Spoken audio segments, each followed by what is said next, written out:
আজ নিয়ে 3 দিন আমি কোনো ভিডিও আপলোড করছি না। কারণটা হচ্ছে আমার 10 তারিখে এক্সাম। আমি এটাও জানি না যে আমি এই ভিডিওটা কবে আপলোড করব।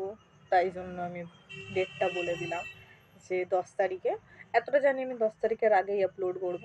বাট 10 তারিখে একটা এক্সাম, তারপরে আমি এক্সামের আপলোড করা স্টার্ট করব। হুম। সারা বছর কিছু না পড়ে এক্সামের আগের দিন পড়া স্টার্ট করলে বা এক্সাম আসার সময় এমন টেনশন হয়। আমার সাথে 5th সেমিস্টারের সমস্ত বিকম স্টুডেন্ট রিলেট করবে যে 10 তারিখে আমার এক্সাম আর আমি কিচ্ছু পড়িনি। আমার বই খাতাও রয়েছে এখানে। এই আমার কাছে বই খাতা আছে, অনেকের কাছে তো বই খাতাও নেই। যাই হোক, সবাই জানে এটা। অনেকের কাছে বই খাতাও নেই, বাট আমার কাছে বই খাতা আছে, তাও আমি পড়িনি। বাই দ্য ওয়ে, আমি আজকে কলেজের নাম করে গিয়ে ঘুরে এসেছি। যাই হোক, কেমন লাগছে আমাকে জানিও। বাট ফিল্টারটাও সুন্দর, আমাকে দেখতেও সুন্দর লাগছে।